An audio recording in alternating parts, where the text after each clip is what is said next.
What's going on, everyone? Today I just wanted to give you some safety tips as we head into the Easter holiday weekend. I know a lot of people are probably doing spring break this week. Some are going to be traveling for Easter. Now, personally, we're not traveling anywhere. Well, we have nowhere to go for Easter. But anywho, um, if you are traveling for Easter, I wanted to give you some safety tips. And first off, the one thing that you should be doing before you're going to a gathering this weekend is these right here. See? They still exist. They still work. They are called rapid tests. You need a rapid test for COVID before you go off and do an Easter celebration this weekend. Another thing that's very important that you need to use for your Easter celebration, maybe you're hosting for Easter, maybe you're going somewhere for Easter, ventilation is key too. And take a look behind me here. I have a air purifier, a big old Honeywell air purifier. See that? You need one. You need one in your home, and if you're going to someone's house and they don't have one, take one with you. It helps reduce the amount of COVID in the air, and it keeps the air clean. So if COVID was to be in there, I'm not saying that COVID's going to be, lurking about where you go, but you never know. If it was to be, that air purifier that you see back there, that's your friend. It's going to help you. Is it going to fully prevent the case? No. And in that case, I know everyone hates hearing about this, but if you're going to be going around someone that's really super high risk, you need to wear a mask. I know, people are sick and tired of hearing about the mask. Oh, but the mask doesn't work, blah, blah, blah. Wait, the cloth mask does not work. The surgical mask somewhat works. N95 or better mask, like I use, does work. And there's no shame in wearing a mask. A mask is not a restriction. A mask is a precaution that we take to prevent each other from getting sick. My mask protects you. Your mask protects me. My mask protects me when I'm in a crowded situation. I mean, it's just use common sense.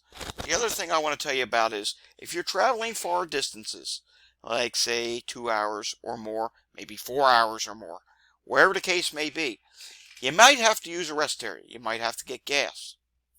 Please, mask up in the rest areas.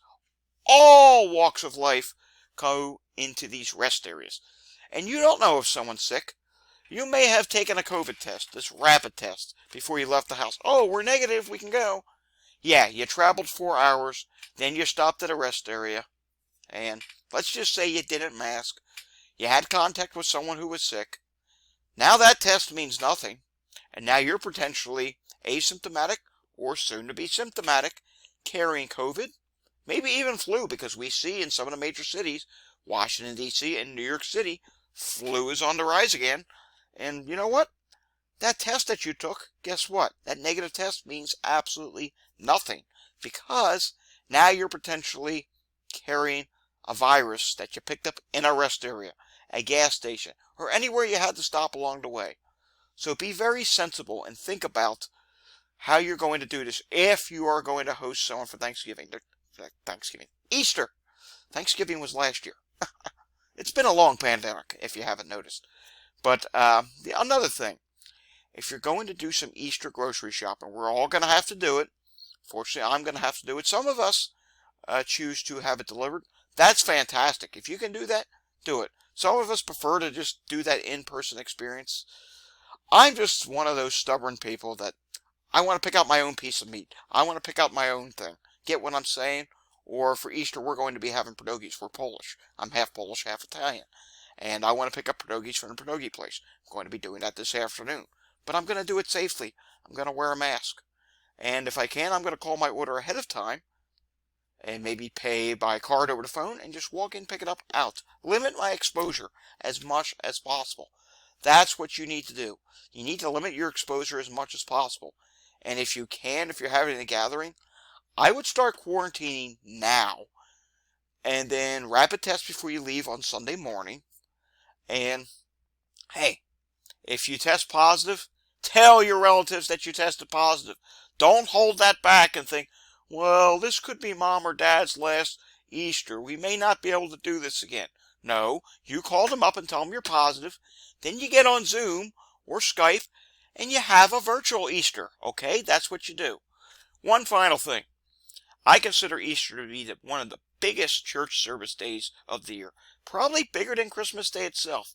And the reason why I say bigger, because when I used to go to church before the pandemic, I'll stream it on Easter. When I used to go to church before the pandemic, it's not like Christmas where you have Christmas Eve Mass. No, no, no. The majority of people go on Easter Day, and I can remember my church being standing room only. You get a lot of people that they only go to church at Christmas and Easter. It's going to be crowded. There is no shame in wearing a mask in church. You will not look like an idiot. You will not look like a fool. If anyone says otherwise, say, you know what?